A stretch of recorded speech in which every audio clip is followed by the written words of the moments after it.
So let's think about emotional regulation, because this is a really good schema for understanding emotional regulation. How upset should you get, and how do you calculate it? Because if you make a mistake, you wake up in the morning and your side hurts.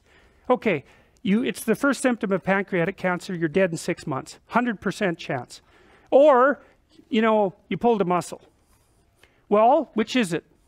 You might say, well, the chances of the pancreatic cancer are low, but they're not zero. And like, infinite times any proportion is a very large number. So you might be thinking, why don't you just have a screaming fit anytime ever any little thing happens to you? Which is exactly what happens, by the way, if you're 2 years old, right? That is what you do. So, and it's because you don't know, like things fell apart. What does that mean? Could be anything. Well, that's no good. Well, so let's say you're arguing with your partner, you know, and they, I don't know, they make a lousy meal or maybe no meals and you're kind of sick of it, you know. And so you say, you're a bad person. And what's the evidence? Not only are you a bad person, but you've always been a bad person. And the probability that you're going to improve in the future looks to me to be 0.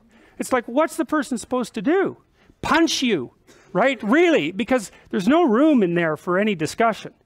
You're done. It's like, you're horrible and you don't change. And you've always been horrible and you've never changed. And, you know, inferring from that into the future, you're going to stay horrible and you're not going to change. Well, any argument can go there immediately. It's a really bad idea, and it happens all the time, and this is why people can't have a civil discussion. You know, they can't say, here's an example. So you've got your 4-year-old, you want them to clean up their room. And so it's full of toys. Let's say they're 3.5. You look at it, you say, look, you know, clean this up. Clean up your room. So you shut the door and you go away, and you magically hope that when you come back, the room will be clean. But of course, the child has no idea, in all likelihood, at that age, or maybe it's 2.5, something like that.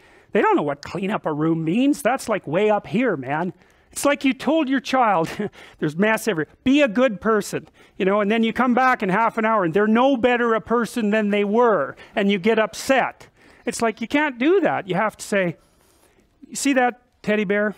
And you know that that kid knows how to see a teddy bear.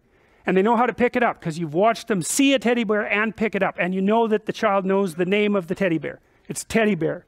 And so you point to the teddy bear and you say, do you see that teddy bear? And they go, yes. And you say, that's good. Pat, pat. And they get a little kick of dopamine. So that's a happy day for the kid. And then they smile at you. So you feel pretty good about that too. And then you say, you think you could pick up that teddy bear? And they say, yeah. And so they go over there.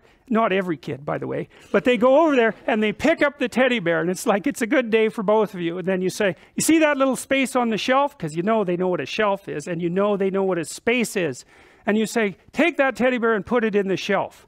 And they go over there and they put it in the shelf, and then they look at you and you're smiling. And so the probability that they'll do that again is now increased, because watching you smile produces a dopaminergic kick, and you've just strengthened those circuits. So I would highly recommend that you do that with your children and with your partners, right? You watch them like a sneaky person. And every time they do something that you actually want them to do, you notice and you give them a little pat on the head. Yeah, and then they like you. That's cool. But if you don't want them to like you because you hate them, then you won't do that. And you think, well, I don't hate them. It's like, oh yes, you do. You just think about the last month, man. There's been 20 times you absolutely hated them. And maybe that's the predominant emotion. And that's not so good over time. So when they do something good, if you really want to screw things up, watch like a hawk and wait till they do something good and then punish them. That's really fun, that is. That really messes with them. And people do that all the time. So if you really want to muck things up, you can even do it more subtly. You can wait till they do something good, especially if they've never done it before and they're just kind of tentatively trying it, and then you can ignore them. That's a really good one. That's even better than punishing them, because at least when you punish them, you're paying attention. If you ignore them, it's like, that's just perfect. Also takes hardly any effort on your part, so that's an additional plus.